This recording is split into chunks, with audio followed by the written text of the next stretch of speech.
Oi, pessoal, boa noite.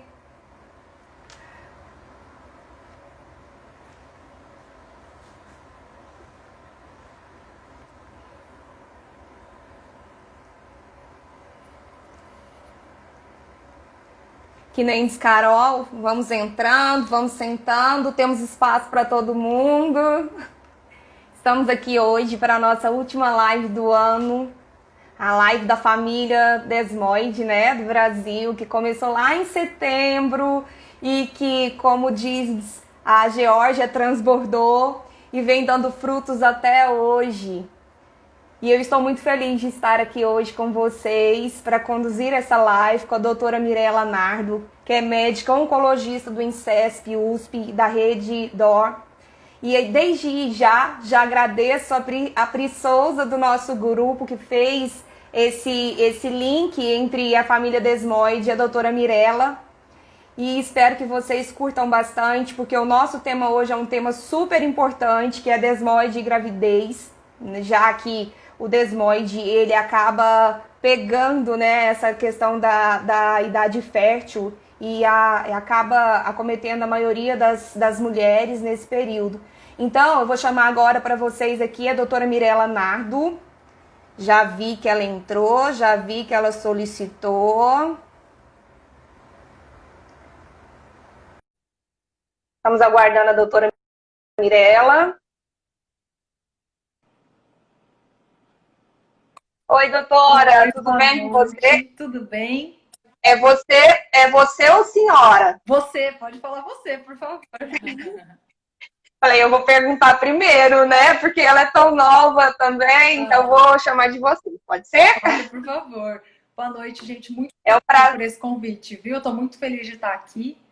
Acho que quanto mais informação como paciente as pessoas tiverem, mais elas têm a capacidade de participar ativamente do tratamento, das decisões sobre a doença e de conviver com ela da forma mais harmônica possível, né? Então, eu sou super a favor desse tipo de iniciativa. Sim, e a gente já agradece de coração a disposição e a disponibilidade em estar aqui com a gente e se preocupar com o desmoide. Esse intuito de fazer as lives começou em setembro, né? E acabou crescendo tanto que a gente não conseguiu parar, né? Então a Muito gente já teve outras lives depois do mês de setembro. E essa é a nossa última live do ano. Então a gente está fechando com chave de ouro aqui com você, doutora Mirella. bacana, muito obrigada, hein? É uma honra ter você aqui com a gente, viu? Então a gente vai começar esse assunto, que é um assunto assim de muita repercussão dentro do grupo. Como eu disse, né, iniciando a live, o desmoide ele acaba pegando em grande maioria as mulheres em idade fértil, né? Exato. E o que é isso? O que é essa relação do desmoide com a gravidez? Perfeito. Bom, então como vocês sabem, né, epidemiologicamente o tumor desmoide ele acontece mais realmente em mulheres jovens e, portanto, mulheres na idade fértil.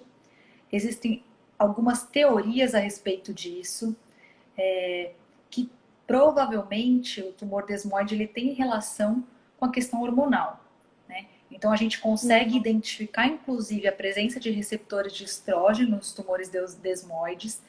Não é o mesmo receptor de estrógeno que no geral a gente começa a ver na mama, né? Costuma ver na mama, mas é um tipo de receptor de estrogênio que a relação não é tão linear com o hormônio e com o anti-hormônio como a gente vê na mama, mas que provavelmente tem algum impacto, tanto que um dos tratamentos que a gente conhece é justamente o tamoxifeno, que a gente usa também para câncer de mama. Então, aparentemente existe sim uma relação com o hormônio que faz com que as mulheres em idade fértil sejam as mulheres com maior incidência.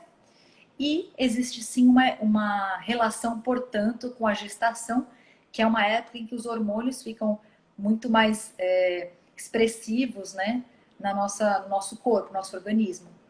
E a gente tem alguns estudos já maiores, retrospectivos, mas que deram para a gente bastante essa noção de como o tumor se comporta durante a gravidez.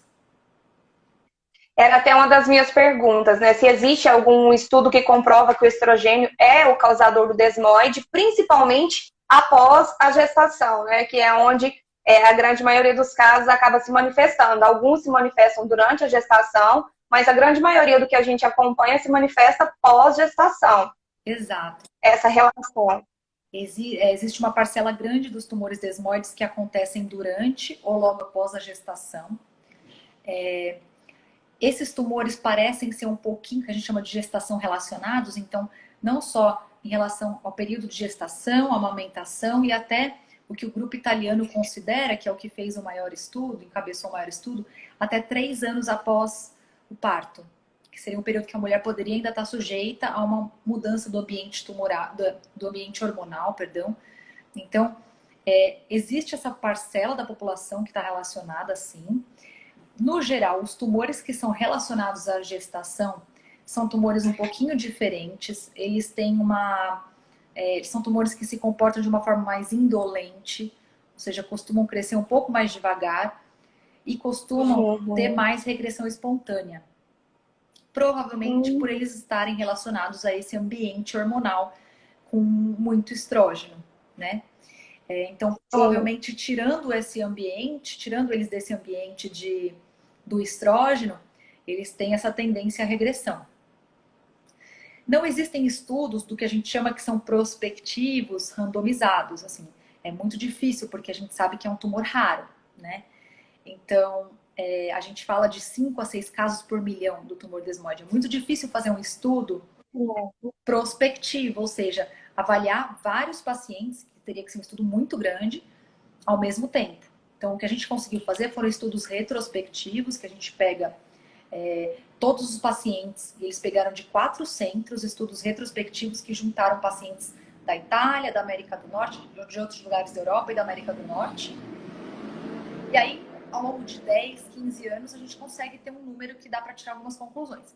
Então, eu não diria que é uma comprovação, mas eu diria que é uma suspeita muito alta e tem um significado, além de ter uma plausibilidade biológica, ou seja, faz sentido por tudo que a gente vê, e clinicamente tem um impacto. Então, acho que isso é indiscutível, né? Agora, a relação de causa e efeito na medicina, ela requer não só a questão temporal, de você, primeiro engravidou e depois apareceu, e não só a avaliação epidemiológica, que é você olhar para trás e ver, olha, dessas pacientes, muitas surgiram depois da gestação. Em tese, a gente teria que ter algum estudo mais robusto que visse daqui para frente. Isso a gente não tem. Sim. Mas existe uma relação, isso talvez não seja uma relação estrita de causa e consequência, talvez ela tenha outros fatores envolvidos, mas com certeza eles estão relacionados, a gestação e o tumor desmoide.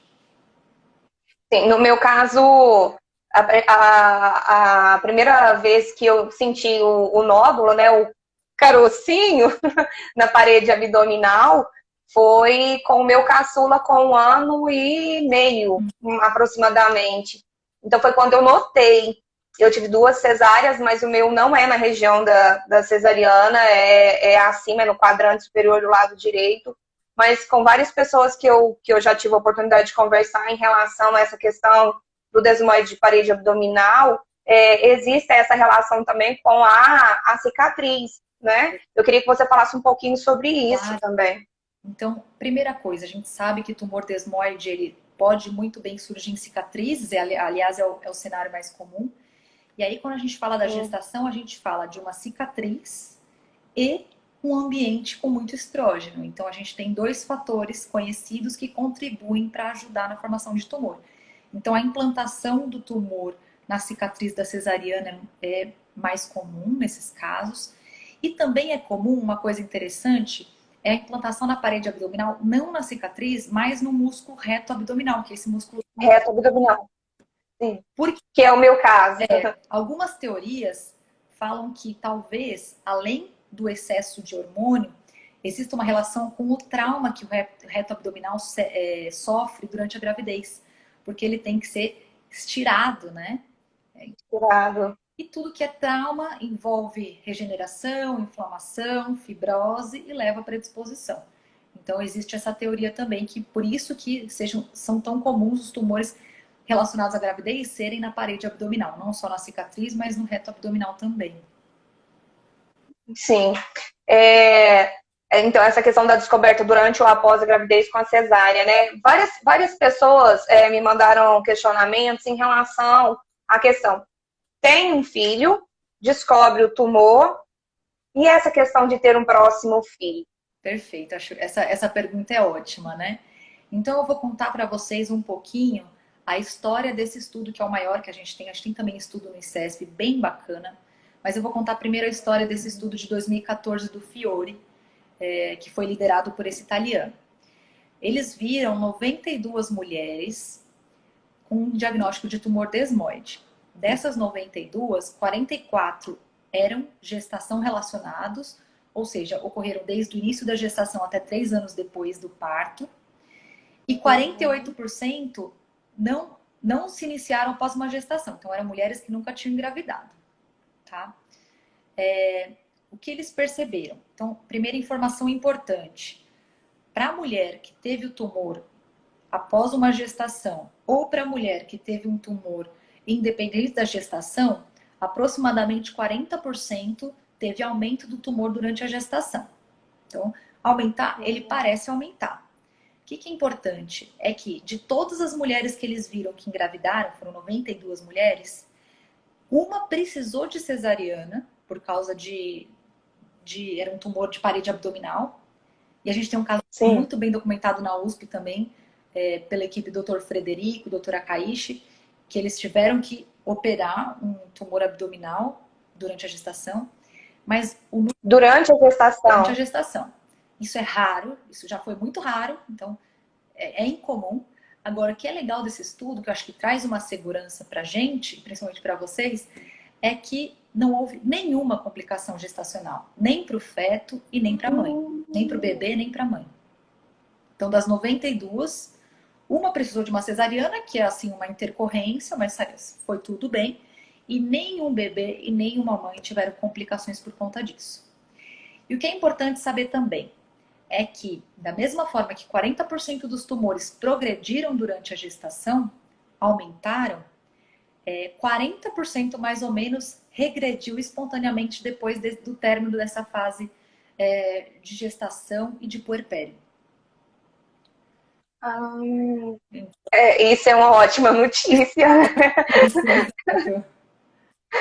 Porque tudo que a gente quer é que ele, né, diminua ou até desapareça, né?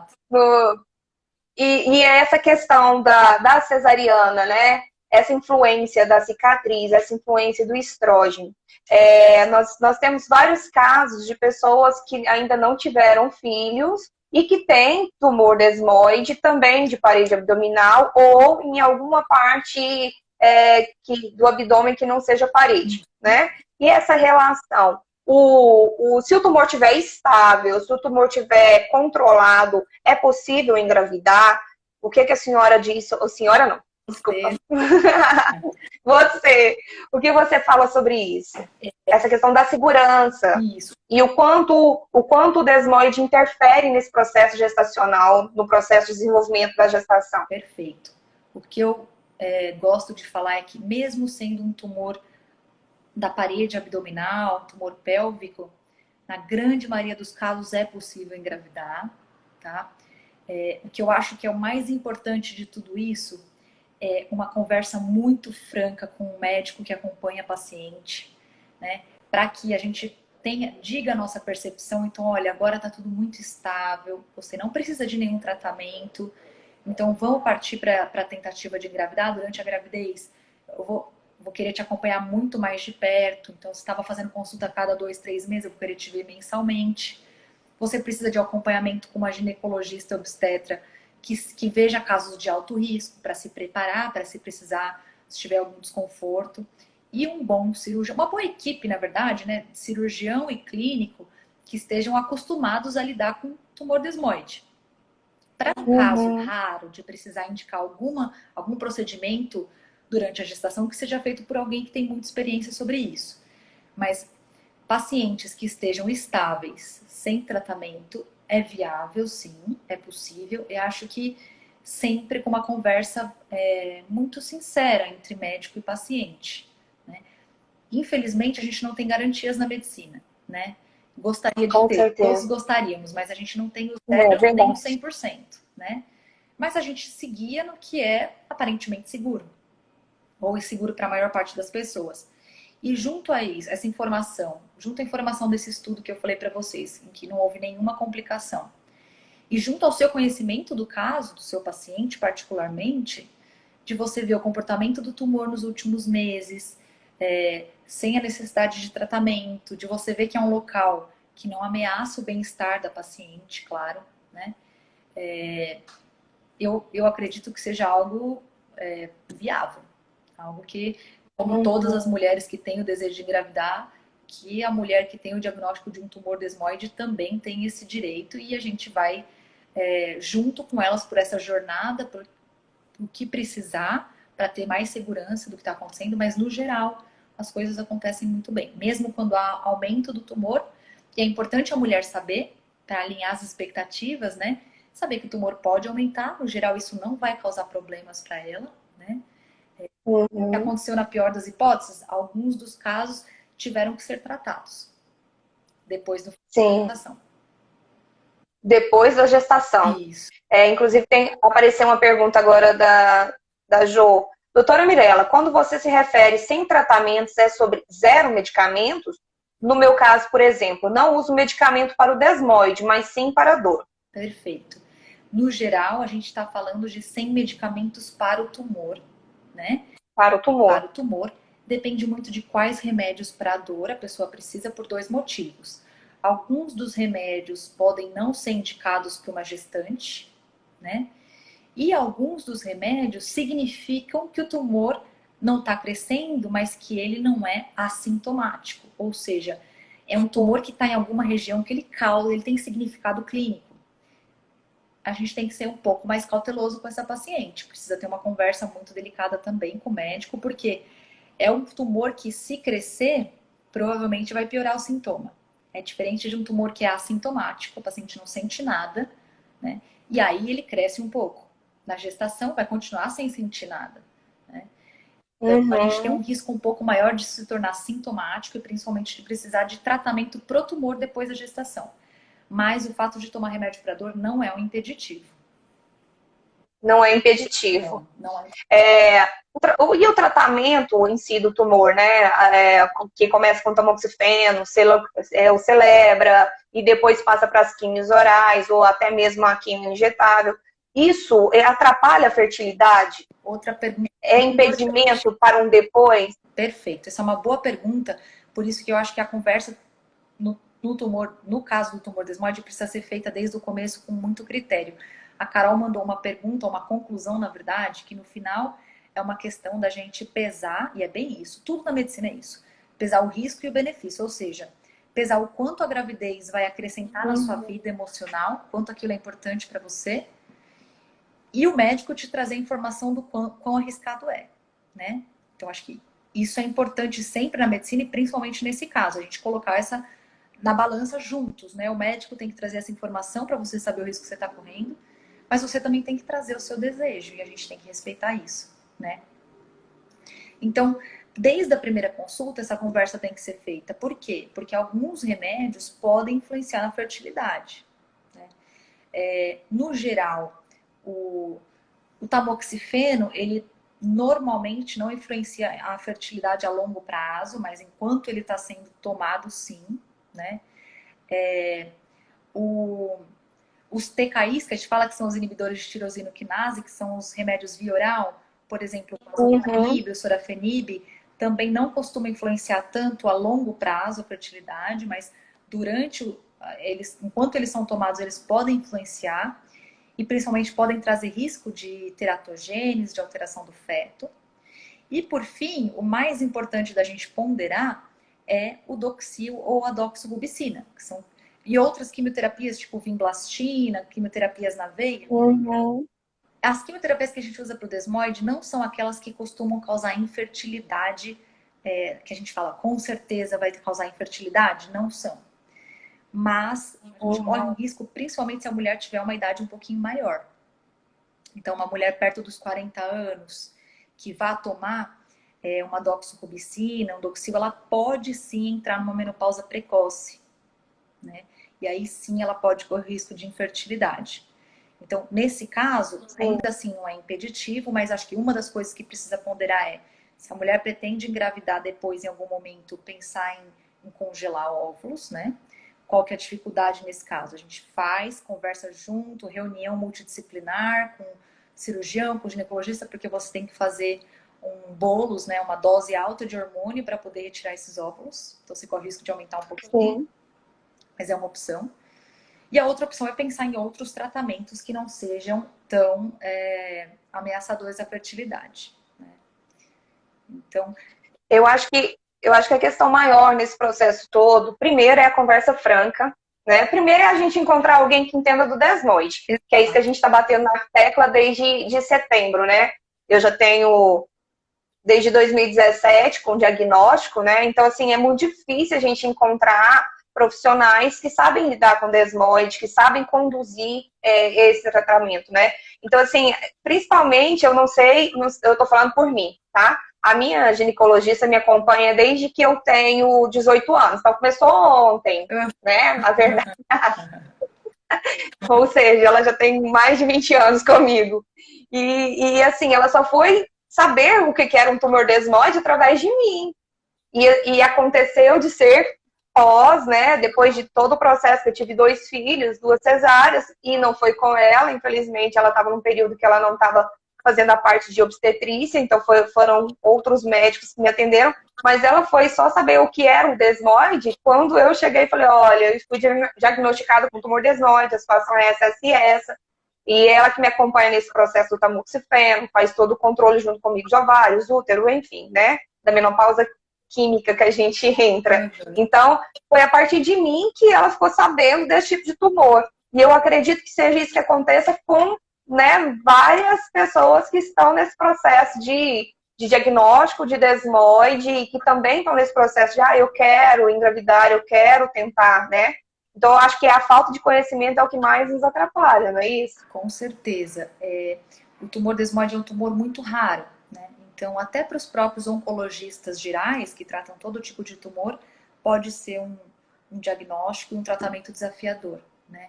Então, Sim. o ideal não é só, não estou falando só na figura do oncologista, mas que tenha um time multidisciplinar que tenha experiência com esse tipo de tumor, né, para tomar as decisões. Você precisa conhecer a história natural da doença para poder tomar boas decisões, né? Então, por exemplo, um tumor que você não sabe ainda o comportamento, que não está causando sintoma, que não está numa região que ameace a vida ou o bem-estar da paciente, é um tumor que você não precisa começar um tratamento agressivo. Mas você precisa ter uma Sim. expertise para entender isso. Inclusive uma equipe que você possa discutir, né, com o cirurgião, olha, se isso daqui complicar, você acha que dá para operar? Né, isso aqui é abordável? Como, se evoluir dessa forma, a gente pode tratar com isso? Então, acho que isso é uma das mensagens mais importantes, que é estar com uma pessoa que trata normalmente esse tipo de tumor, né? Que tenha uma equipe que possa dar apoio para isso e que uma pessoa também, outra coisa importante, aberta a conversar com a paciente para orientar todos esses passos, para fazer uma programação de gestação, caso seja o desejo da paciente, e para se comunicar com outras equipes, como, por exemplo, a ginecologista obstetra, é fundamental. O diálogo, então, é a coisa mais importante nesse processo todo, né? Com Além da questão certeza, do conhecimento mesmo. com certeza. Uma das perguntas, se o tumor cresceu, se ele surgiu, né, em uma primeira gravidez, no caso dessa pergunta em específica, estamos falando da região do quadril, está estável, qual seria o pior cenário a se esperar em uma segunda gestação? Tá. Como eu falei, então, uma coisa que a gente tem que alinhar com o paciente, que a gente fala que é alinhar as expectativas, é que existe por volta de 40% de chance dele crescer na segunda gestação. Né? No estudo 40%. 40%. No estudo foi 42% exatamente, né? Esse estudo do Fiore que eu citei. Então, existe uma chance que a gente calcula que seja por volta de 40% de que o tumor cresça. Ponto. O que é crescer? Você olhar ele maior, ele está maior na tomografia, mas não necessariamente ele te causar problemas. Qual que é o risco dele crescer? E por isso que entra aquela coisa bem individualizada da ponderação do médico com o paciente. que é a decisão do quanto a paciente quer, né? Emocionalmente aquilo vai trazer benefício e quanto que o médico sabe do risco. Por quê? Se ele crescer perto de uma estrutura muito importante, esse crescimento é perigoso, né? Agora, se ele crescer num lugar que ele não esteja ameaçando estruturas próximas que são importantes por exemplo, vasos sanguíneos, nervos que podem causar muita dor, coisas do tipo, a gente aceita esse risco de 40% de que ele cresça. Qual que é o pior dos cenários, Sim. ela falou? Eu gosto de pensar nessa conclusão do estudo que eles fizeram, que a gente também tem na nossa casuística, de que as complicações para a mãe e para o bebê foram zero nas avaliações que a gente fez, né? Então, pior dos cenários, ele crescer, dependendo de onde ele estiver, ele se tornar sintomático, ou seja, causar dor. Raramente, muito raramente, ele vai trazer algum problema de fato naquele momento para a mãe e para o bebê. Mas algumas dessas pacientes, e foi também mais ou menos 40% delas, dentre as que o tumor cresceu, algumas precisaram de tratamento depois da gravidez. Por outro lado, Uhum. quase metade teve uma regressão espontânea. Ou seja, é E factível uma segunda gestação. Né? Não está sim, longe de ter uma proibição para isso. sim. Doutora, e se de repente a pessoa está num processo de tratamento, né? Ela tá com a medicação, tá usando tudo e engravida? Tá, isso é outra coisa importante. Então, desde o início do tratamento, da primeira consulta, a gente precisa traçar um plano, que é saber justamente se a pessoa pretende engravidar. Porque se a mulher pretende engravidar em pouco tempo, você vai evitar, por exemplo, uma quimioterapia citotóxica. Ou você vai orientar a Uhum. questão dos óvulos, de congelamento e tudo mais. Então, essa conversa é fundamental. E outra coisa que a gente vai também conversar é que, bom, não pretendo engravidar nos próximos 2 anos, por exemplo. Ótimo, então nós vamos começar um tratamento, que seja tamoxifeno, qualquer que seja. A partir do momento que a gente começou esse tratamento, é fundamental ter um método contraceptivo, que de preferência não envolva hormônios, né? Justamente pelo que a gente vem falando. Então é fundamental, Sim. né? Conversar com a ginecologista, pensar no DIU, que é uma das melhores opções nesse caso, né? Nesse caso, de cobre ou o outro? O Mirena? O DIU-Mirena, que é o DIU que tem hormônio, Hormônio. ele costuma ter uma absorção sistêmica pequena e não tem estrógeno, Uhum. tem progesterona, então ele não costuma ser um problema. Tá? A gente não tem relatos de problemas causados pelo DIU em relação ao tumor. Então é factível sim. O de cobre é garantia 100%, né? A gente não tem hormônio nenhum, mas o DIU-Mirena não é um problema não. Então, no caso em que a gente define que vai começar um tratamento, é importante a mulher aderir a um método contraceptivo, né? E não engravidar durante esse momento. Por quê? Porque existem medicamentos teratogênicos que são perigosos para o bebê, principalmente no primeiro trimestre, que é quando a mulher descobre, porque a gente faz exames que podem ser perigosos para o bebê, então tomografia, ressonância com contraste, né? Então, Sim. o ideal é que não aconteça. Vamos supor que aconteceu. Aconteceu, deu um problema, aconteceu. O que eu aconselharia essa mulher? Agendar uma consulta o quanto antes, né? Não realizar exames de imagem antes de conversar com o médico, então principalmente tomografia, né? Ou ressonância com contraste, e agendar uma consulta o quanto antes, para conversar e traçar um novo plano baseado nesse novo cenário, né? E provavelmente Uhum. esse novo plano vai incluir parar o tratamento oncológico. Então, Entendi. E no caso das pessoas que fizeram a retirada do desmoide de parede abdominal ou em algum local ali do abdômen e usam tela, tá. é contraindicado? Como é essa questão Não desse é processo? contraindicado, mas é legal essa pergunta. Não é contraindicado. Eu até conversei sobre isso com o cirurgião, porque eu sou clínica, oncologista clínica, né? E ele me Uhum. disse que o ideal é a mulher saber qual a tela, ou pelo menos o tipo de tela, né? Existem alguns tipos, para orientar o ginecologista obstetra, caso ele precise fazer alguma abordagem via cesariana e tudo mais. Mas isso não é um impedimento para engravidar. Não é um problema e nem um impedimento para o parto. Uhum. Eu tô vendo uma pergunta aqui, da Jo. É, da Jo. Isso. Não fui orientada para o congelamento dos ovos.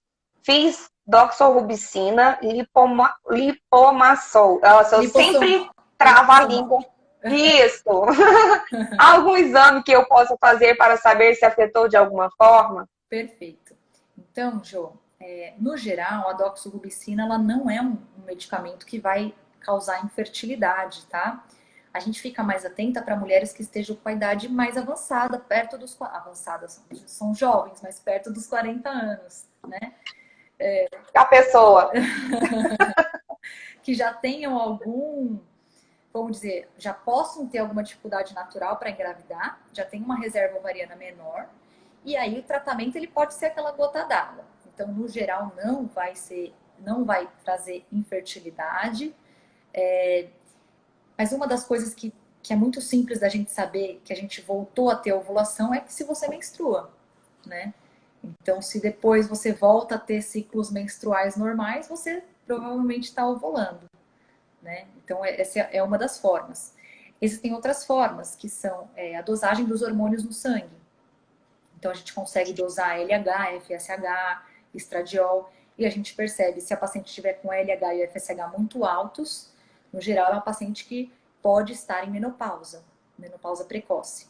E, por fim, avaliação também por imagem, a gente pode fazer ultrassom transvaginal, olhar se tem óvulos nos ovários. Esse método é um pouco mais complicado porque depende do período do ciclo, pode aparecer ou não a ovulação, mas dá para você ter uma ideia também como é que está a ovulação. Então, tem algumas formas para identificar isso, a fertilidade. Né? Para identificar. A Pri está perguntando aqui. Algumas pessoas tomam medicação para o tratamento. E aí, quando engravidar? Depois que para de tomar medicação, tem alguma indicação em relação a tempo, doutora? Não temos, mas o problema não é, o que eu diria é que o tempo que a gente vai esperar não é nem por causa da medicação ter sido recente. O tempo que a gente vai esperar é um teste que a gente vai deixar o tempo nos responder se o tumor consegue ficar relativamente estável sem tratamento. O que eu diria para uma mulher é não engravidar naquele momento em que o tumor está em franco aumento, né? Então, a gente deixaria, por exemplo, uns 6 meses, um ano de preferência, pelo menos, que é o tempo que você consegue ver que é um trial, um teste, né? O tumor não está crescendo nesse tempo, ele está relativamente controlado, e aí é o momento de pensar em engravidar. Né? Então, acho que é principalmente por isso, tá? Ótimo. Mulheres que têm PAF e desmoide controlados, podem engravidar? Tá. Essa pergunta é um pouco mais delicada. Um detalhe é que o estudo do Fiore e a maioria dos estudos não inclui mulheres com PAF para avaliar tumor desmoide. Então, pode engravidar? Eu jamais diria que não para uma mulher, porque isso até, assim, no final, última instância, a decisão é da mulher, com certeza. E a nossa função é tentar dar o máximo de informação para ela tomar essa decisão e dar o suporte a partir do momento que ela toma essa decisão, né? Então, PAF é um pouco mais complicado. O que eu somaria só a PAF, além de tudo que eu falei agora para uma paciente com tumor desmoide esporádico, é que para paciente com PAF, eu faria uma boa avaliação pré-gestacional de colonoscopia, né, de outros exames de imagem, avaliação da estabilidade do tumor desmoide, e faria também uma consulta com o geneticista para entender mais ou menos os riscos de existir uma hereditariedade para o bebê também. Né? Então, acho que isso também é importante, né? Ponderar isso na decisão. Mas não existe uma recomendação de não ter gestação, não existe, acho que não vai existir, né? Mas é um pouquinho mais complicado, a gente tem que pensar em alguns fatores a mais antes de tomar essa decisão. É um trabalho conjunto mesmo, né? Não tem como.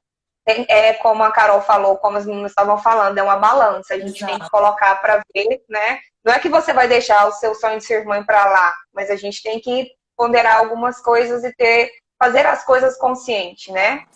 Doutora, um outro questionamento. Por que em algumas mulheres o desmoide diminui Em outras, eles aumentam quando se tem o desmoide e a gravidez simultaneamente. Perfeito. Essa é uma pergunta que a gente pode gerar hipóteses, mas a gente não tem a resposta com Sim, certeza, né?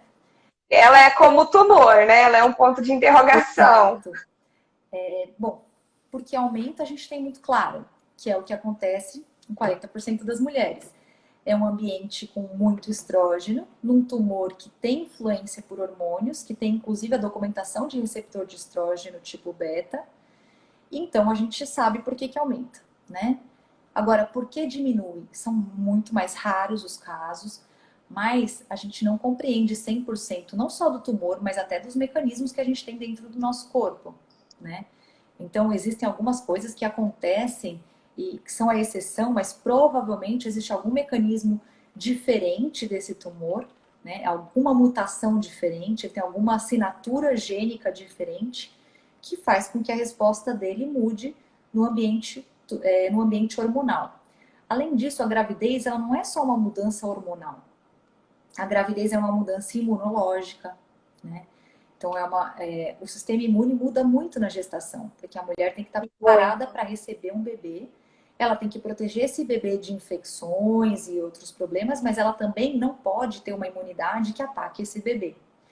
Então, para te dizer o quanto a gente não tem ainda algumas respostas, existem doenças autoimunes que melhoram muito na gestação, a maioria melhora, porque existe uma imunotolerância que a gente fala, né? Uma modulação do sistema imune, mas algumas delas podem piorar. Então é difícil a gente saber esse mecanismo, mas o que eu apostaria é que provavelmente não é só o ambiente hormonal, mas também o ambiente imunológico e existem outros fatores que levam ao aumento ou diminuição do tumor. Porque, assim, até fora da gravidez mesmo, até fora do processo gestacional, pode acontecer essa regressão, né? De repente, diminuir, desaparecer sem explicação. Da mesma... Pode, né? Hã? É bem comum, aliás, a regressão. Bem comum, justamente. Fatores, né? Bem comum. Bem, alguém tem mais alguma pergunta? O pessoal está perguntando onde a doutora atende. Pode fazer merchan aqui? Pode falar? Tem problemas. A gente tem um grupo que ele é justamente para ajudar, viu, doutora? Tá bom. Eu atendo no Instituto do Câncer pelo SUS e atendo também no Hospital Assunção e na Central Clinic de São Bernardo do Campo, que são da Redditor. Aí é por convênio, né? E pelo SUS no ICESP. O pessoal tá na torcida aqui, ó. Regride logo, TD. Podia, né, Clarice? Por várias vezes eu já sonhei assim, nossa, no sonho, né? Eu vou acordar e não vai ter mais nada. Eu acho que eu não. É lógico que eu não tenho a irresponsabilidade de promover para as pessoas a ideia de que a mente resolveria e a gente pode esquecer e só trabalhar com a mente. Eu não seria oncologista se eu acreditasse só nisso. E eu não seria irresponsável de orientar alguém a fazer isso. Como oncologista, eu também acho que a gente tem que procurar o tratamento alopático, né, da medicina ocidental, porque é o tratamento que eu aprendi, então eu acredito nele. Acho que tem que seguir, mas eu acredito demais que existam outras influências que a gente desconhece, né? A gente conhece ainda muito pouco, então... Olha, arrepiei porque a gente estava falando sobre isso justamente antes da live. Jura? Jura. Né? A ciência, no geral, a ciência, assim, ela cresceu muito nas últimas décadas e a gente tem a impressão de que sabe muita coisa, mas mais do que aprender muito, a gente aprendeu que a gente sabe muito menos do que imaginava. Então, verdade. Eu acredito em Deus, tem gente que acredita no universo, na força do pensamento, mas eu realmente acho que a gente tem que se voltar para a cura também, não é só uma questão de tratamento. Por outros motivos também, porque um corpo mais forte, né? É o corpo de quem come bem, dorme bem, faz exercício, mas é o corpo de quem está também psicologicamente equilibrado, emocionalmente bem. Então, eu acredito muito nisso. Nós tivemos essa oportunidade em setembro de estar falando com a equipe multiprofissional, né? Então, nós tivemos lives com médicos, tivemos live com psicóloga, live com nutricionista, Então a gente tentou abraçar muito essa questão do todo, né? Não é só a medicação, mas esse processo todo é também a medicação, mas tem toda essa coisa em volta, que é isso que você está falando, e eu acho importantíssimo, porque a gente justamente estava falando sobre isso hoje mais cedo. E é também confiar, né, doutora? Não adianta eu fazer uma coisa sem confiar naquilo, né? Com certeza, eu concordo com você. Tem uma, Eu tem uma pessoa uma perguntando paciente, aqui. só uma paciente, né? Aqui é uma amiga, a Cristina, que falou que faz o tratamento aqui com a Vanessa Petri, é minha colega. Nós somos da mesma equipe, adoro a Vanessa, ela é uma médica excelente, então tá em boas mãos, viu? Tinha uma pessoa perguntando aqui que tem o desmoide no pé Tá. e se ela engravidar, corre o risco de ter algum desmoide, né, que surja na parede abdominal? Corre, mas é baixo, tá? No geral, existem novos tumores que podem acontecer com a gestação, mas no geral a gente fala de recidiva de tumores previamente operados ou aumento de tumores que já existem. Isso é o mais comum de acontecer No mesmo no mesmo local. local. A gente sabe que o tumor desmoide, a gente não sabe tanto, mas uma das coisas que a gente sabe é que ele é um tumor que não dá metástases, né? Isso Sim. assim, ele pode ser multifocal, né? Então, como existe toda uma predisposição, ele pode ser multifocal, ele pode ter nascido vários tumores em vários lugares, mas no geral a gente não fala em metástase, então a chance de aparecer em outro lugar é muito menor, né? O mais comum é uma recidiva local mesmo. Tem até uma pessoa falando aqui, né? O tumor desmoide, por exemplo, depois de removido e com o passar do tempo, o engraçadinho resolva voltar. Ele tem a capacidade de voltar em outro lugar diferente da primeira vez, justamente isso que você acabou de dizer, né? Exato, é muito raro, Vanessa. Se ele voltar, ele provavelmente não é um filhote, não é uma metástase daquele tumor inicial, mas sim um outro tumor. E no geral, os tumores acontecem próximos, né? No mesmo membro, quando eles são multifocais e aparecem mais ou menos juntos, assim. Então, não é tão comum. Já que você falou no começo a questão do reto abdominal, né? Eu vou fazer uma pergunta minha agora, que eu nem coloquei na minha lista. É a questão da diástase. Pode ter a ver com o desmoide em parede abdominal? A diástase em si não é a causa, tá?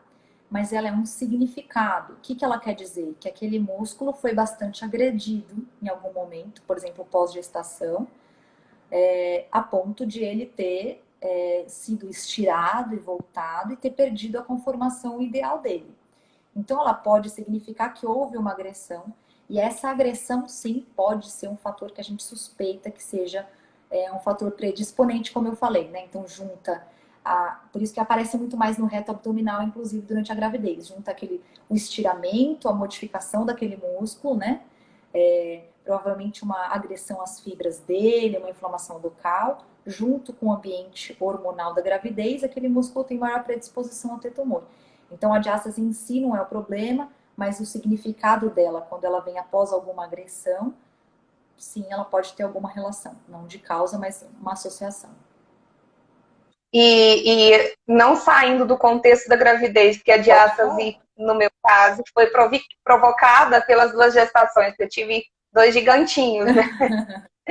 E aí ela é bem acentuada. É possível, doutora, fazer uma cirurgia, não na técnica da abdominoplastia, mas é possível fazer essa cirurgia numa técnica chamada escola, se não me engano, que é o que eu estou pesquisando, sem agredir o tumor?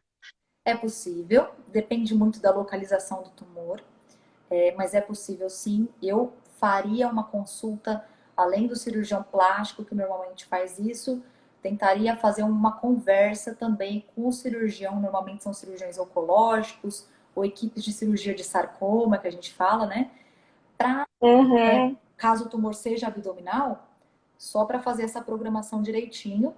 E lembraria que existe um risco, que não é alto, mas existe algum risco de uma nova cicatriz predispor a um tumor no local. Predispor. E uma outra pergunta aqui, que se a pessoa tem um tumor, por exemplo, no quadril, né? Ela pode fazer um abdômen? Pode. Uma abdominoplastia? Pode. Nesse caso, acho que o tumor não vai nem influenciar, só aquele pequeno risco de um tumor relacionado à cicatriz. Mas a Entendi. protege Deixa eu por causa do ver. quadril. Acho que A pessoa tem uma pessoa perguntando em relação a. Deixa eu ver se eu consigo achar. Está na pré-menopausa e quer saber se pode tomar anticoncepcional. seria não anticoncepcional, mas a terapia de reposição hormonal, imagino, né? Quando entrar na menopausa, imagino que seja isso. É isso, pessoal. Pode chamar aqui no chat também, se quiser, tá bom? Mas não tem problema, eu vou falar no geral das duas coisas. Então, Sim. tanto o anticoncepcional a Pri mandou, oi Pri. Tanto o anticoncepcional para a mulher que ainda está na fase fértil, quanto a terapia de reposição hormonal para a mulher pós-menopausa podem ser riscos para o aumento do tumor, sim, né? Por isso, quais são as saídas que a gente fala? Além da conversa com o oncologista e o ginecologista, eu considero normalmente métodos contraceptivos que não vão dar estrógeno sistemicamente, né? Eu falei do DIU, pode ser até o Mirena, não é um problema normalmente. E na pós-menopausa, existem métodos para controlar os sintomas que não sejam hormônio. A gente faz muito isso em câncer de mama. Então, depende muito do sintoma que a pessoa está tendo. Mas, por exemplo, o sintoma é irritabilidade, tristeza, depressão, a gente pode dar um antidepressivo. Calores, tem alguns Uhum. antidepressivos que ajudam no fogacho. Secura vaginal, existem medicações tópicas que melhoram a secura vaginal. Né? Então, Os hidratantes. exato. Então, a gente pode. É Uhum. o que eu gosto de fazer, é o que eu consideraria, é usar tratamentos direcionados para os sintomas que não necessitem do hormônio sistêmico. Eu evitaria. Mesmo porque o que a gente vê, que é outra boa notícia, é que alguns tumores diminuem na menopausa. Tumores desmoides, né? Sim. Com a retirada. É minha esperança. Então, a gente evita, com certeza, fazer essa reposição. Outra pergunta, doutora. Deixa eu dar uma olhada aqui no nosso tempo. Não, dá tempo. O tumor que desenvolve durante ou após a gestação, além de fatores hormonais, pode ser por corte de cesárea? A senhora já respondeu que pode sim, Pode, né? principalmente para Seria o FAP, parto, né? seria o parto normal mais indicado? O parto normal, ele é o mais indicado, se a gente for dizer no geral, é o mais indicado para o bebê, é o mais indicado para a mãe em qualquer situação, contanto que não haja risco relacionado Para a nenhum ele. dos dois. Ou seja, no geral, assim, a primeira resposta para qualquer mulher é o parto normal. E a gente vai tirando essa indicação conforme tem algum risco para a mãe, algum risco para o bebê, alguma impossibilidade. Então, sim, parto normal com certeza seria o ideal. A recuperação é muito mais rápida, a gente não teria aquela cicatriz que é um fator de risco para o desmoide, principalmente FAP, né? Então, com certeza eu Uhum, favoreceria o parto normal se possível. se possível. Quem já fez a cirurgia e tem uma tela, novamente apareceu outro tumor. É complicada a cirurgia? Pode voltar a aparecer novamente no mesmo lugar, mesmo com a tela? Então, apareceu um outro tumor na tela, é isso que ela estava falando, eu imagino? Isso, tirou, colocou a tela e ele voltou no mesmo local ali. Infelizmente, o tumor desmoide ele pode aparecer mais de uma vez, né? Ele é um tumor que ele é conhecido por não dar metástase, por não ser um tumor como a gente está acostumado a ver que ameaça a vida das pessoas imediatamente, mas ele é muito conhecido por voltar no mesmo lugar, né? Mesmo porque é uma coisa meio paradoxal, mas você opera e a própria cicatriz da cirurgia aumenta o seu risco de ter um novo tumor ali. Então, pode acontecer. A gente tem que ficar de olho, sim, tem que acompanhar, com certeza. Descobri há pouco tempo a endometriose no ovário direito. Posso usar anticoncepcionais? Tenho desmoide na coxa. Bom, eu não sou ginecologista, mas eu vou te dizer o que eu sei genericamente sobre ginecologia, é que existem outros tratamentos que não sejam anticoncepcionais para melhora da endometriose, especialmente se você não quiser engravidar, né? Então, eu favoreceria esses outros tratamentos, porque um anticoncepcional que contenha estrógeno pode sim levar ao aumento do tumor. Eu evitaria se possível, né? Acho que a gente tem que ter, de novo, aquela resposta que é ponderar o risco e benefício, o quanto a endometriose está atrapalhando sua qualidade de vida, né? E saber que existe um risco de aumentar, sim, o desmoide caso faça uso de estrógeno sistêmico, que eu acho que não é o caso para endometriose. Até onde eu me lembro, tem outras opções até melhores hoje em dia. Hoje em dia, né? A Cristina está aqui comentando. Doutor Murilo, peraí. Tão logo que viu a cicatriz da miomectomia e no mesmo instante sugestionou o desmoide. Entendi. Miomectomia. Ele viu a cicatrização, né, e já sugeriu que seria um desmoide. Isso. O doutor Murilo é um conhecido, um colega meu conhecido, e ele inclusive faz parte do grupo, né, de um dos grandes cirurgiões que opera tumores, que opera sarcoma e melanoma, que a gente fala que são cirurgiões oncológicos. Então ele é um médico com muita experiência nisso. Então não é de me admirar que ele tenha percebido e pensado nisso na hora. Infelizmente isso não acontece com qualquer médico que não tenha contato com essa entidade. Sim, a questão maior é essa. A Pri está aqui perguntando, doutora, então é possível sonhar com a gestação para quem é desmoidiana? Eu acho que é a pergunta que todo mundo se faz, né? Exato. É possível sonhar. Aliás, eu acho que é possível sonhar com tudo na vida, a gente tem que sonhar com tudo, mas é possível mais do que sonhar, planejar e discutir uma gestação para quem tem tumor desmoide, sim.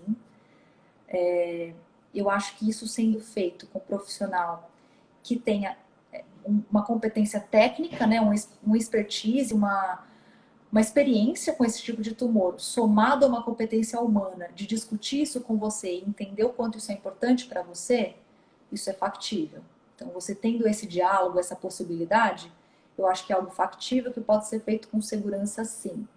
E aí, cada detalhe de cada caso precisa ser discutido, talvez junto com o cirurgião, talvez junto com o obstetra, né? E ser acompanhado muito de perto. Mas eu jamais diria para nenhuma pessoa desistir dos sonhos. E nesse caso, principalmente, eu acho que sim, que a gente pode correr atrás dele. Olha, doutora, eu fico imensamente feliz com essa resposta, porque eu já tinha conversado com algumas pessoas em relação a isso, né?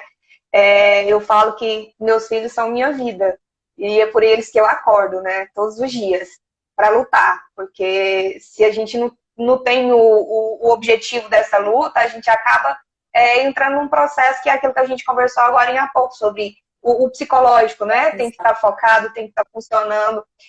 Eu sou paciente do Dr. Celso, e uma das coisas que ele fala é isso. O tumor já tira tanta coisa da gente, não pode deixar de tirar os nossos sonhos. Então, quando surgiu a oportunidade de estar fazendo essa live, era essa mensagem, sabe? Que eu gostaria de deixar para todo mundo. Não desista. Se organize. A doutora acabou de falar que é possível. É possível. Se é possível, vamos fazer. Vamos organizar para fazer. Não é isso, doutora? Exato. Como tudo na medicina, algumas pessoas, alguns casos em particular, talvez sejam casos que a gente não considere favorável. E é isso que é a nossa função como médico. A gente jamais deveria proibir nada, né? Essa medicina paternalista é algo que a gente tem que deixar de lado. Talvez a gente, em algum momento, para alguma pessoa, possa dizer que no caso dela não é favorável, ou que a gente fica muito preocupado que aconteça naquele momento. E aí a gente pode pensar em alternativas com certeza. Mas a mensagem geral é que é possível e que isso deve ser feito com um profissional que você confie, que possa te dar abertura para você ter a segurança também de tomar essa decisão, né? Então tem que ser alguém que considere o quanto aquilo é importante para você e que te traga segurança de que vai junto com você nessa luta, né? Porque não é uma luta sozinho, né? Não tem como a gente lutar sozinho nesse processo, a gente tem que lutar junto. E essa é a nossa função, essa é a função principalmente da família Desmoide aqui. E quando a gente encontra profissionais, doutora, como você, eu já ia falar senhora de novo, como você, que transmite uma segurança, que transmite um conhecimento, a gente tem que ficar muito grato.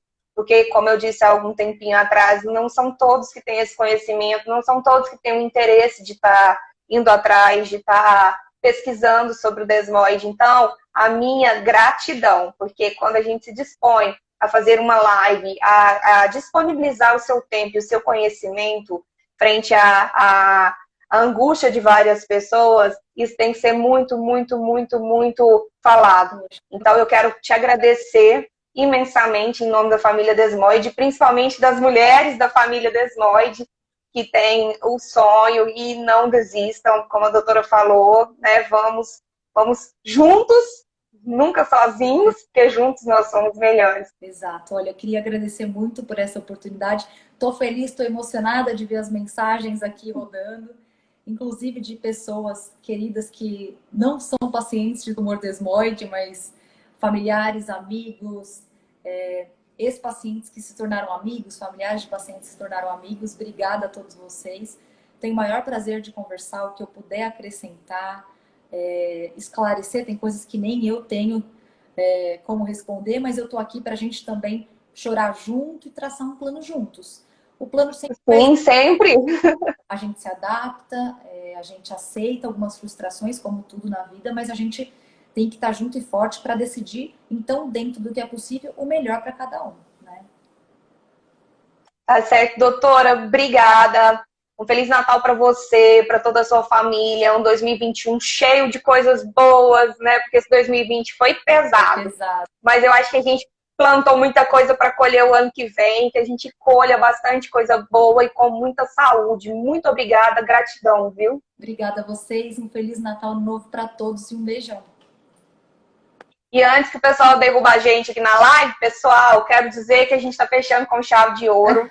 Agradeço imensamente esses últimos meses que a família Desmoide e todos os profissionais que nos acompanharam desde a primeira live nos proporcionou, porque foram momentos riquíssimos de troca, de conhecimento, de gestos de humildade, porque quando um médico vem aqui conversar com a gente sobre aquilo que nos angustia, como eu disse, tem que ser muito, muito, muito grato em relação a isso, tá? Bom Natal para todo mundo, muita saúde, que 2021 a gente esteja todo mundo junto de novo, para a gente trocar mais figurinhas sobre o desmoide. Muito, muito, muito obrigada, doutora Mirella. Fica com Deus, viu? Obrigada a vocês. Muita luz para a gente esse ano. Para nós. Ó, acredite nos sonhos, viu, galera? Porque tudo é possível. Exato. A gente pode. E junto nós somos mais fortes e melhores. Exato. Esse ano provou isso pra gente, viu? Ah, uma foto. Quem vai fazer, Angélica? Por favor, Carol. Quem arrumei o cabelo? Pra eu me organizar. Antes que caia. Faz o print. Eu fiz um print. Foi? Ai, que ótimo. Me manda depois. Pri, obrigada por indicar essa pessoa tão iluminada que é a doutora Mirella, viu? Beijo, gente. Fica com Deus. O ano que vem tem mais, se Deus quiser.